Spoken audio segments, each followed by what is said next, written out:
Monsieur le juge, nous exigeons le contrôle immédiat de la succession car la défenderesse est une voleuse, elle ne s'est pas occupée de lui, elle l'a pris en otage, l'avocat de ma sœur pointait son doigt directement sur mon visage.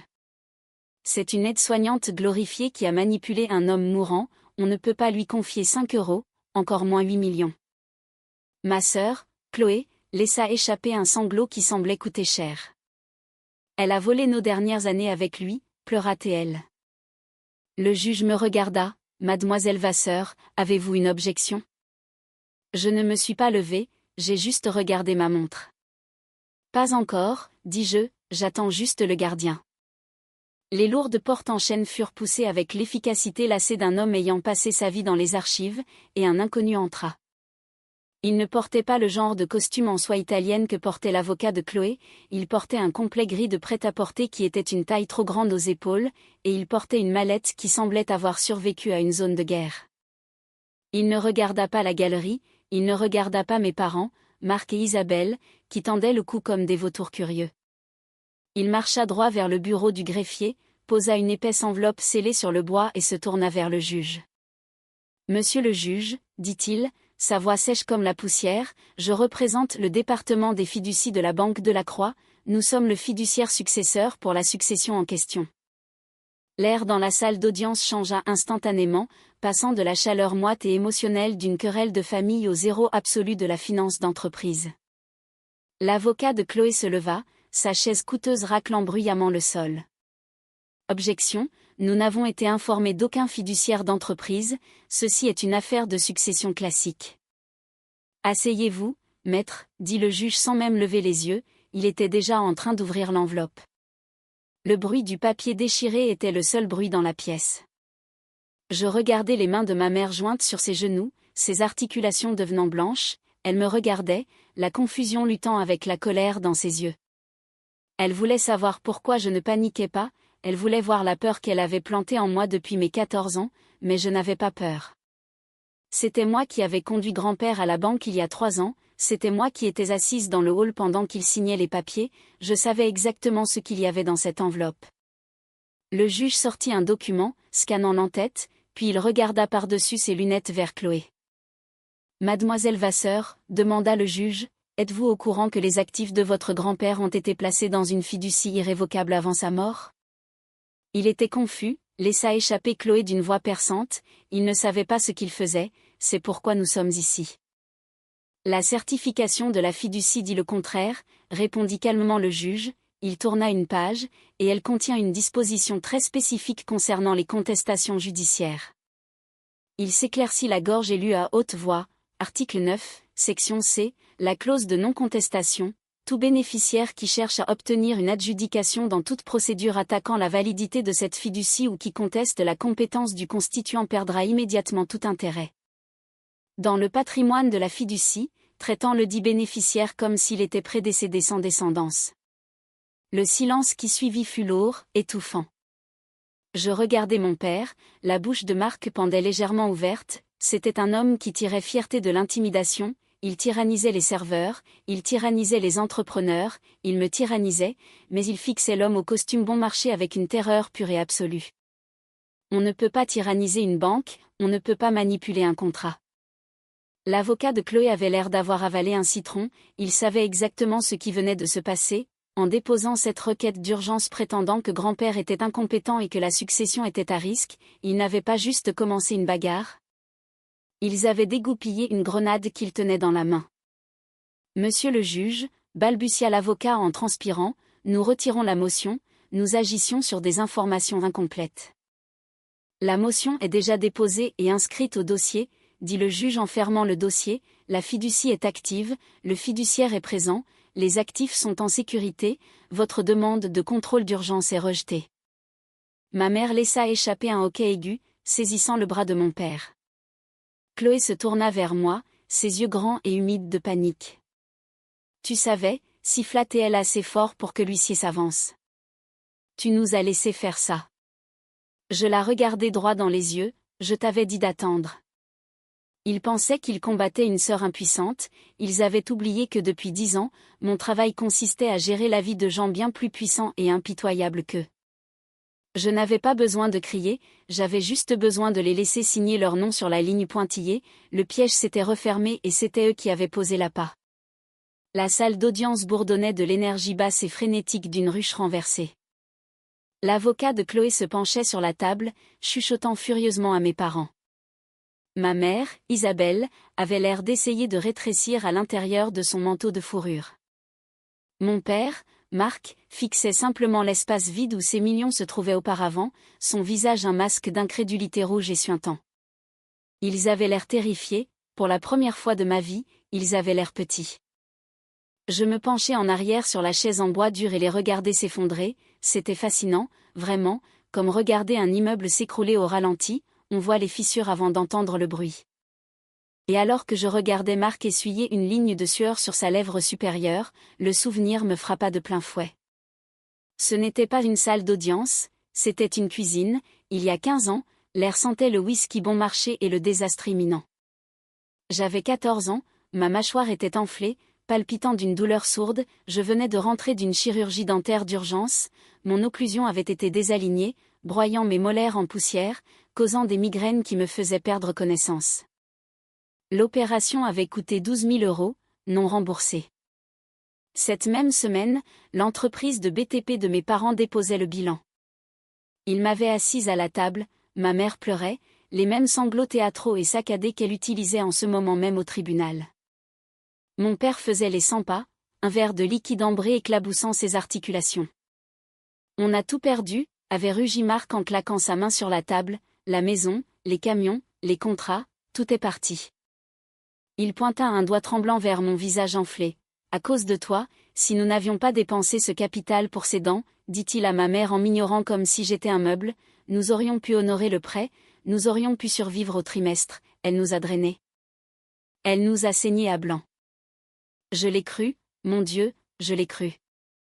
Je suis restée assise là, à 14 ans, la bouche pleine de gaz, et j'ai accepté le poids de leur échec, je l'ai pris sur mes épaules étroites. J'ai intériorisé l'idée que j'étais le gouffre financier, le porte-malheur, la raison pour laquelle ils étaient passés des clubs privés aux locations.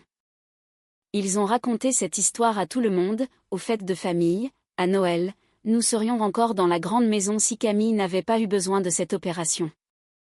C'est devenu une légende familiale, une pierre pratique qu'ils pouvaient me lancer chaque fois qu'ils avaient besoin d'un bouc émissaire pour leur propre incompétence.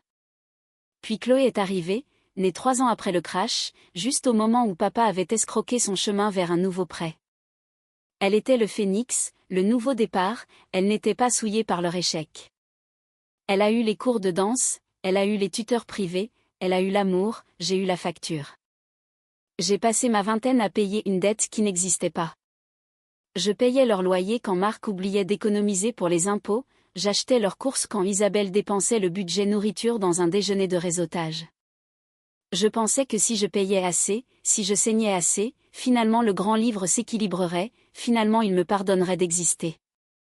Ce n'est que lorsque j'ai commencé à travailler pour mon patron, un homme qui comprenait vraiment comment fonctionne l'argent, que j'ai fait les calculs, 12 000 € ne mettent pas en faillite une entreprise de plusieurs millions, la fraude le fait, le détournement de fonds le fait. Dépenser le capital d'exploitation pour des vacances le fait. Ils n'ont pas perdu l'entreprise à cause de mes dents, ils l'ont perdu parce qu'ils étaient avides, stupides et arrogants. Mais un narcissique ne peut pas se regarder dans le miroir, il ne peut pas porter sa propre honte, il a besoin d'une poubelle, j'étais la poubelle. Je l'ai regardé de l'autre côté de l'allée maintenant. Marc croisa mon regard une seconde, son expression changea, il me regarda comme il le faisait quand il avait besoin de l'argent du loyer, expectant, exigeant, supposant que je réglerais ça parce que je lui devais. Il pensait que j'étais encore cette fille de 14 ans à la mâchoire enflée, désespérée d'être pardonnée. Il ouvrit la bouche, probablement pour mimer les mots, « règle ça ». Je soutins son regard, je ne clignai pas des yeux, je laissai le silence s'étirer entre nous, froid et lourd comme une pierre tombale. Tu m'as blâmé pour ta faillite, pensai-je, tu m'as fait porter ta honte pendant 15 ans, tu m'as traité de fardeau alors que je gardais un toit au-dessus de ta tête. Tu voulais un fardeau ? Tu viens d'en trouver un. Le grand livre était fermé et je ne payais pas le solde cette fois-ci. Chloé s'immobilisa, le genre d'immobilité qui se produit juste avant qu'un verre ne se brise. Le juge venait de lui dire qu'en déposant cette motion, elle s'était effectivement exclue du testament. 8 millions d'euros s'évaporaient devant ses yeux. Je regardais la réalisation la frapper, ce n'était pas le deuil, c'était la mathématique terrifiante d'un style de vie qu'elle ne pouvait plus se permettre. Elle se leva, ses mains agrippèrent la table jusqu'à ce que ses articulations blanchissent, puis les larmes vinrent, des sanglots instantanés et dévastateurs, c'était une performance digne d'un César. Il n'avait pas toute sa tête, gémit-elle en se tournant vers la galerie puis vers le juge, elle l'a forcé à faire ça, elle lui a lavé le cerveau.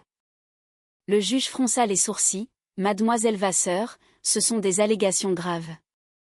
C'est la vérité, Chloé pointa un doigt tremblant vers moi, elle l'a isolé, elle a coupé les lignes téléphoniques, elle a changé les serrures. Pendant 3 ans, nous avons essayé de le voir et elle l'a traité comme un prisonnier. Cette fiducie n'est pas sa volonté, c'est la sienne. C'était l'option nucléaire, abus de faiblesse, influence indue, les mots magiques qui gèlent les tribunaux de succession et lancent des enquêtes. Mon père, Marc, vit son ouverture, il bondit, ignorant la main de son avocat sur son bras. C'est vrai, monsieur le juge, tonna Marc, la voix épaisse d'indignation vertueuse, elle nous a physiquement barré l'accès à la propriété. La veille de Noël dernier, nous y sommes allés pour donner ces cadeaux à mon père, nous sommes restés sur le porche dans le froid glacial, suppliant de le voir, elle a verrouillé la porte et s'est moquée de nous, elle n'a pas laissé un fils voir son père mourant à Noël. La galerie murmura. Le juge me regarda, son expression s'assombrissant, c'était une histoire accablante, une fille cruelle éloignant une famille aimante d'un homme mourant lors d'une nuit sainte. Je gardais mon visage impassible, je restais parfaitement immobile, mais dans ma tête, j'étais de retour dans ce couloir, le 24 décembre, 23h30. Grand-père était dans le lit médicalisé dans le salon, il était sous oxygène à haut débit, ses poumons faiblissaient, son anxiété augmentait chaque fois qu'une voiture passait. Je mesurais sa dose de morphine quand les coups commencèrent, ce n'était pas un toc-toc poli, c'était un poing martelant le bois. Je m'approchai du Judas. Marc et Isabelle étaient là, ils portaient des bonnets de Père Noël et tenaient des verres de vin à moitié vides, ils titubaient. Ils n'étaient pas là pour visiter, ils étaient là parce qu'ils avaient quitté une fête tôt et voulaient mettre en scène un moment familial pour leurs stories Instagram. « Ouvre, espèce de petite sangsue !» avait hurlé Marc à travers le bois, on sait qu'il est là. Grand-père avait agrippé mon poignet, ses yeux écarquillés de terreur. Ne les laisse pas entrer, siffla-t-il, son moniteur d'oxygène bipant une alarme, s'il te plaît Camille, je ne veux pas qu'il me voie comme ça, ne les laisse pas entrer. J'ai vérifié le verrou, j'ai éteint la lumière du porche, je me suis assise par terre près de son lit et j'ai tenu sa main jusqu'à ce que les coups s'arrêtent et que leur voiture quitte l'allée en crissant. C'était ça leur visite aimante, un raid d'ivrogne au milieu de la nuit qui a failli donner une crise cardiaque à un homme mourant. Mais dans l'esprit de Marc, il était la victime, il croyait à son propre mensonge, il se souvenait sincèrement de cela comme d'un rejet, pas d'une agression. C'est le propre des narcissiques, ils réécrivent l'histoire pour faire d'eux-mêmes les héros de chaque tragédie. Monsieur le juge, dit l'avocat de Chloé, saisissant l'élan, si le défunt a été isolé et contraint, la fiducie est invalide. Nous demandons la suspension de l'autorité du fiduciaire en attendant une enquête pour abus de faiblesse. Le juge me regarda, Mademoiselle Vasseur, avez-vous une réponse à ces réclamations ? Mes paumes transpiraient, mais je gardais mes mains jointes sur la table. C'était le moment. Si j'argumentais, c'était ma parole contre la leur. Si je criais, j'avais l'air instable. J'avais besoin qu'il s'engage, j'avais besoin qu'il le mette au dossier sous serment. Je regardai le fiduciaire, je lui fis un seul petit signe de tête, je restai silencieuse. Maître, dit le juge en se tournant vers l'homme au costume bon marché, le fiduciaire a-t-il des preuves concernant ces allégations d'isolement ? Le défunt a-t-il été empêché de communiquer avec sa famille ? Le fiduciaire ne se précipita pas, il ouvrit sa mallette et sortit un lourd livre relié en cuir, il était abîmé, le dos craquelé par l'usage, c'était le journal de grand-père.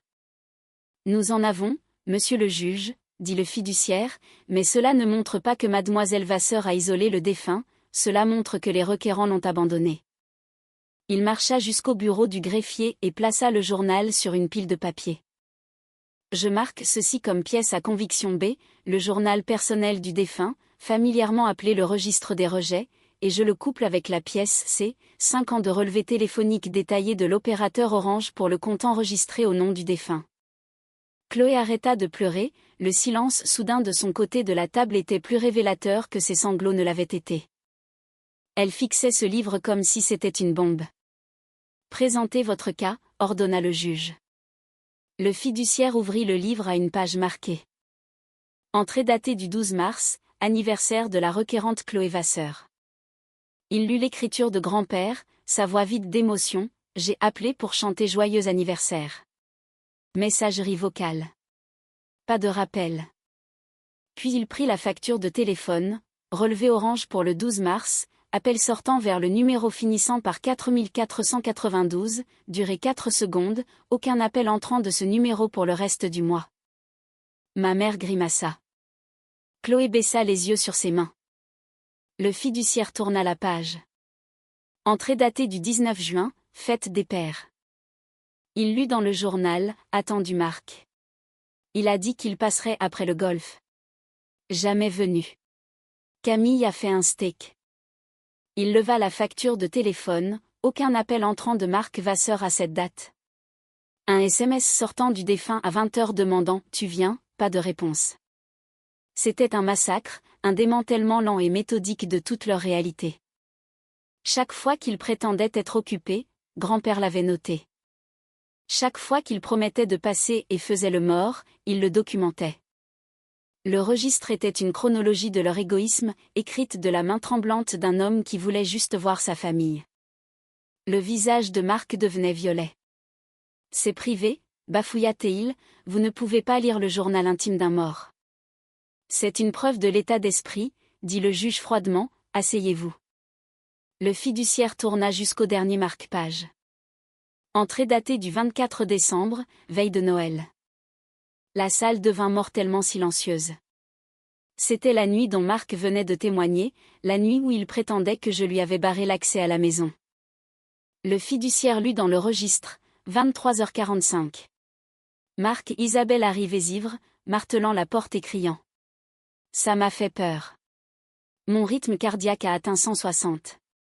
Camille a gardé la porte verrouillée, je ne voulais pas qu'il me voie comme ça. Il posa le livre. Les relevés montrent un appel au 112 à 23h48 initié par le défunt mais terminé avant la connexion quand les coups ont cessé. À cet instant, l'histoire du fils aimant s'effondra, le tribunal ne vit pas de victime, ils virent un homme ivre tourmentant son père mourant à Noël. Marc se recroquevilla sur sa chaise, exposé. Le fiduciaire résuma, Camille ne l'a pas isolée, elle l'a protégée. L'avocat de Chloé jeta un coup d'œil aux preuves, puis demanda une suspension d'audience. Refusé, dit le juge, vous avez fait l'accusation, vous avez ouvert la porte, maintenant nous la franchissons. Il se tourna vers moi. Chloé prétend que grand-père était incompétent quand il a signé la fiducie, avez-vous une réponse?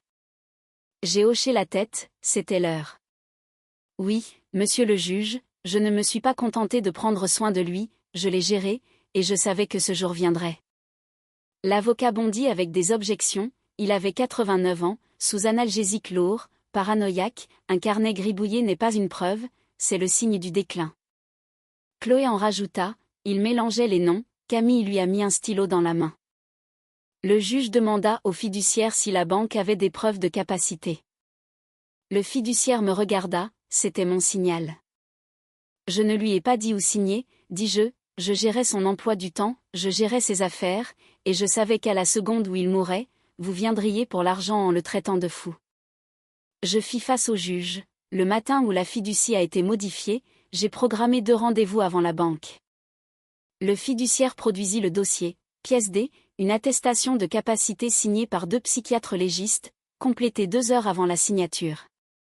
Les 2 l'ont trouvé orienté, lucide et pleinement conscient de ses finances et de la dynamique familiale. Les sessions ont été enregistrées en vidéo et les fichiers ont été soumis au tribunal. Dans l'enregistrement, il déclare clairement qu'il protège son héritage des projets de dépenses de Chloé. Chloé devint pâle et cria, « Ces docteurs coûtent 5 000 € par jour, je ne pouvais pas me les offrir. » Je ne les ai pas payés, dis-je calmement, je les ai programmés. Le fiduciaire leva 2 chèques annulés payés depuis le compte du défunt, signés par lui, ligne mémo, examen de capacité. Compensation effectuée il y a 3 mois. Silence. La voix du juge tomba, le camp de Chloé venait de jurer qu'il était incompétent, pourtant le tribunal avait maintenant une vidéo et un témoignage d'experts prouvant sa lucidité. C'est un parjure, dit le juge, et puisque cette pétition cherchait à saisir des actifs basés sur ce mensonge, c'est aussi une tentative de fraude. Il rejeta la pétition avec préjudice, ordonna une audience pour sanction et statua que la clause de non-contestation était déclenchée. Chloé repartit avec rien. Le marteau tomba. Dehors, sur le parking, ma famille avait l'air dévastée à côté de leur Mercedes en leasing. Marc essaya de négocier, parlant d'appel, de famille, de partager l'argent. Je le fixai et lui répétai ces mots, pris en charge ? Comme quand tu as mis les factures d'énergie à mon nom et ruiné mon crédit. Il supplia à propos des dettes et de la perte de la maison. Tu étais fini il y a 15 ans, dis-je, tu m'as juste utilisé pour garder la lumière allumée. Chloé se jeta sur moi et attrapa mon bras, je ne tressaillis pas. Lâche-moi ou j'appelle le fiduciaire et j'ajoute agression à la liste. Je déverrouillai ma voiture. Ma mère gémissait qu'il n'avait rien. Je démarrai le moteur et regardai mon père dans les yeux. Tu as raison, papa, tu n'as rien, mais au moins tu n'as plus de fardeau. Je partis. 3 semaines plus tard, le fiduciaire appela, le transfert était complet, les liquidités déposées, les actes enregistrés. Le tribunal entra l'ordonnance finale. Chloé fut frappée de 150 000 € de frais juridiques et se dirigeait vers une liquidation judiciaire personnelle. Au cours de la procédure de découverte, les auditeurs trouvèrent des divergences dans l'histoire de la dette de l'entreprise de mes parents, un contrôle fiscal était en cours. Dans le bureau calme de grand-père, le registre en cuir abîmé trônait sur le bureau, le livre qui m'avait sauvé. Je lus la dernière entrée, il avait vu la vérité, il savait que j'étais la seule à avoir payé mon dû et voulait me protéger des gens qui ne voyaient qu'un compte en banque. Puis j'ouvris mes contacts, papa, Chloé. Je ne les ai pas bloqués, j'ai appuyé sur supprimer, un par un. Ce n'était plus ma famille, juste des étrangers qui connaissaient une fille qui payait leur loyer. Et cette fois, quand ils sont venus frapper à la porte, je n'ai pas ouvert le portail.